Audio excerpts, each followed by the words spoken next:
promise when we come home, trouble ain't looking for it. Why the fuck these niggas always panic like they looking for it? Someone said right with me that day. How you home in 9 days? I had 3 best friends, 2 was rest, the other one was just ain't. My jet thankful, let's fill all the ups up with shots. Anything we wanted, we got it straight up the block. Stop! Yo, my crazy ex-boyfriend. When I was in high school, I had a stalker. Here's the story. I was 16 years old, and we had met on... I had a stalker.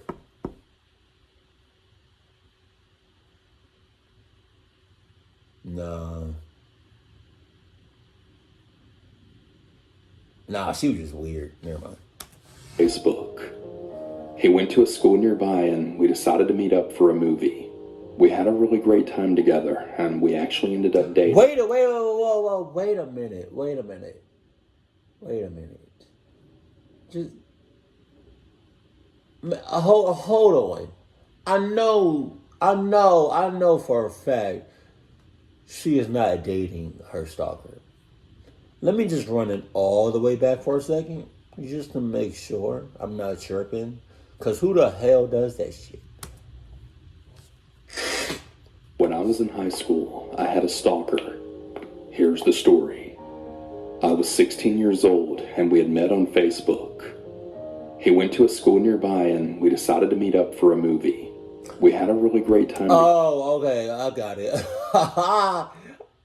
Okay, I misinterpreted that. Did I say that right? All wrong.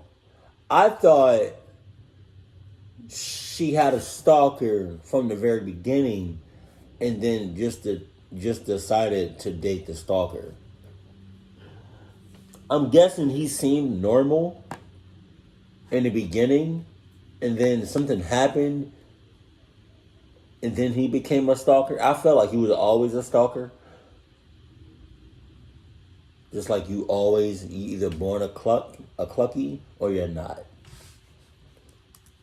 And we actually ended up dating.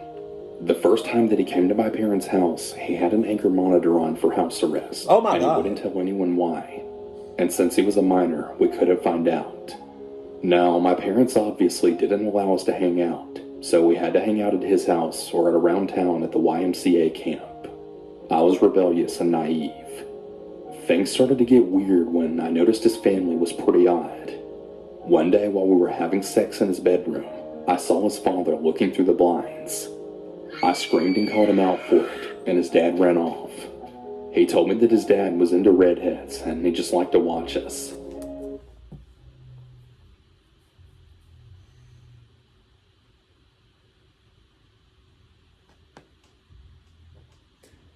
His whole family is I need to trim my mustache. His whole family is a certified cluck. Who the hell? That's disturbing as shit. Oh my God. I went to leave, and his mom was doing crack in the kitchen. Jesus! So yeah, I decided it was time to break up. This is when it got bad. He actually started crying, and he told me that he's in cancer treatment, and that's why he needs me.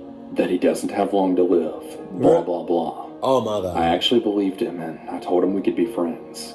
And this is when the stalking began. He switched schools to my high school, but he never went to class. He would just stand outside of my classroom looking inside until it was passing period. Nobody else saw that? Nobody else sees this at all. Like, nobody. Nobody else sees this crazy ass mother clucker talking about some. Whenever I would leave class, he wouldn't address me. He would always just follow about 10 to 15 feet behind me to my next period and just stand outside the classroom again. Wow. I was too intimidated to say something to him. He was 6'4" and kind of a heavy-set guy, so I kind of just let it happen for weeks. Weeks! Weeks!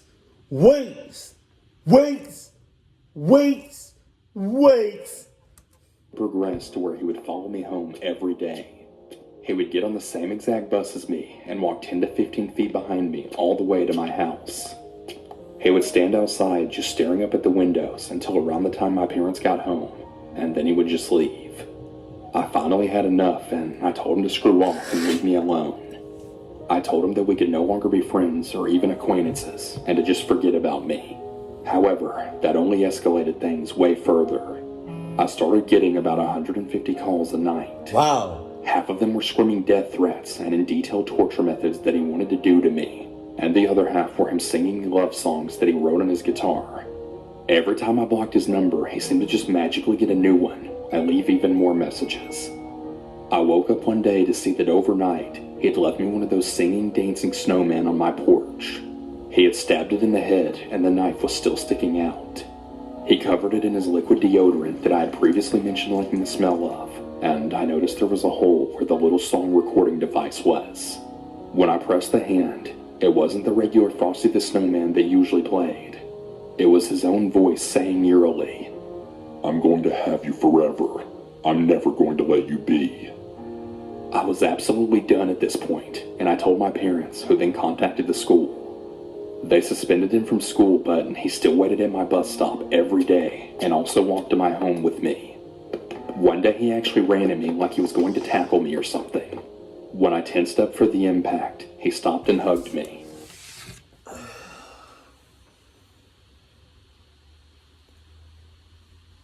If I was her, I would have clubbed him up so bad, so many times, so long ago.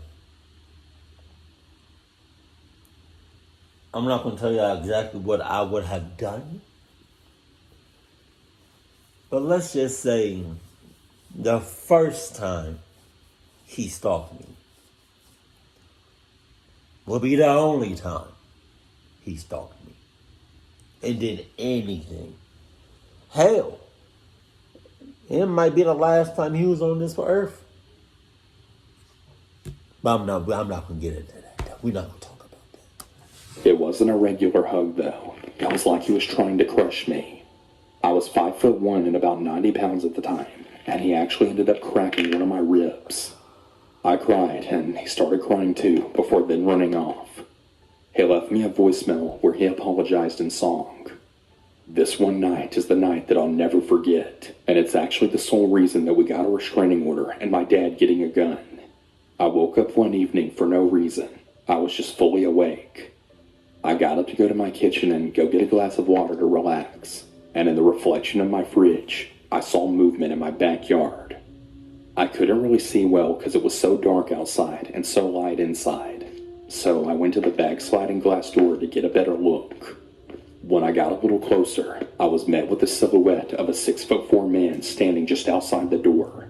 My stalker Rex was actually in my backyard, under my room at 3 a.m. Jesus. He was just staring at me. I yelled and my parents got up, but he was long gone by the time my dad went outside. There happens to be a patio right outside my bedroom window that goes all the way to the ground. Wow. So it's very possible. Wow, that convenient ass, that was wow. For real? For real. Tear that shit. Look at that shit. I yelled and my parents got up, but he was long gone by the time my dad went outside. Look at that. Oh my God. Oh my, that literally says, "Come cluck my daughter up, whoever you are." What the hell? I've never seen that shit before. What the fuck? There happens to be a patio right outside my bedroom window that goes all the way to the ground. So it's very possible that he could have been on top of the patio looking directly into my bedroom window before. We got a restraining order granted shortly after that, and my stalker Rex dropped out of school. I haven't seen him since in person. But every 6 months, he makes a new Facebook, and he always tries to friend request me. I just block it and report it every time. Scary stuff. Have you ever heard of that myth that if you wake up in the middle of the night for no reason at all, there's likely something looking at you? Well, maybe it's true. I don't know what he's doing now or where he went, and I really don't care to know. Yeah, but doesn't he... Wait, are you getting a restraining order from where you live or from you as a person? Because I'm pretty sure he still knows what school you go to. And he knows the bus stop that you go to. For me, if I was you, I would not be comfortable taking a bus to school. I would make sure I have one of my friends or one of my parents taking me to and from school. That's all I'm saying. That was ridiculous. Keep it cool, keep it classy, and I love you. Stay happy. My family.